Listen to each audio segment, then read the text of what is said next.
Hi, this is Scott Garibay, and today we're unboxing the Dracula and the Sisters deck for Unmatched, Cobble and Fog. So here we see Dracula. He has a starting health of 13, and his minions, and I'll show you his minions. They actually come in these little plastic tokens, which is pretty neat. Yeah, so that's the Sisters there, right? And they're pretty cool. And then I can also show you real quick Dracula himself. So here is Dracula, and he's like this, sophisticated gentleman, all in black. Like his base is black. All the characters are like base gray, and then you could paint them if you wanted to, or you could have somebody increasingly. I think a lot of people are paying people who are good at painting to paint them. So let's look at the deck. So this is Dracula, and it says at the start of your turn you may deal 1 damage to a fighter adjacent to Dracula.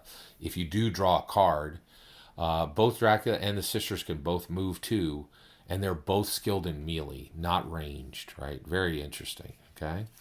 All right, so let's look at this. Ooh, beast form. So we know that Dracula can transform himself.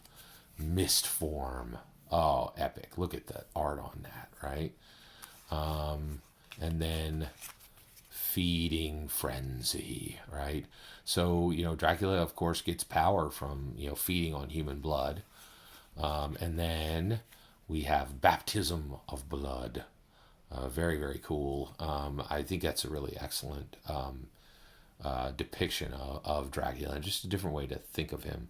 Also, a terrible way to think of baptism. Do my bidding. All right.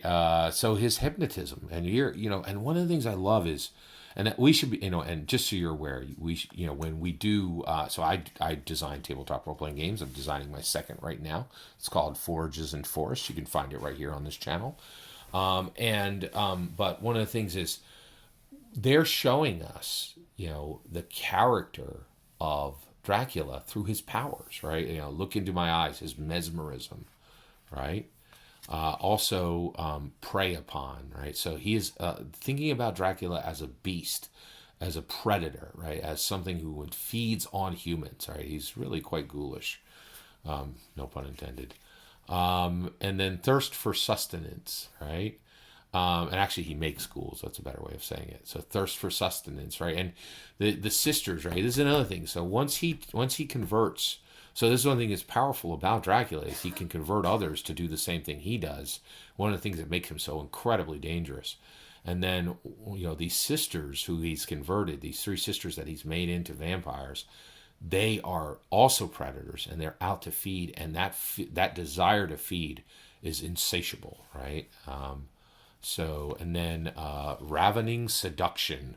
So basically, there's almost like a romantic aspect to Dracula and his followers, right? And then ambush, right? So the fact that he is a creature of the night, right? And he uses the shadows and he uses darkness so that he can just pop up anywhere. This card is any, which means it can be used by the Dracula or the Sisters, right? And then any. Dash, like, so he's incredibly fast. In Vampire the Masquerade, they called this celerity. Great word, celerity. All right, but dash works. Exploit, right? This idea that the Sisters and Dracula are puppet masters, right? And that they can use that blood hunger of their minions to get them to do almost anything, right? And I also am a huge fan of the show What We Do in the Dark.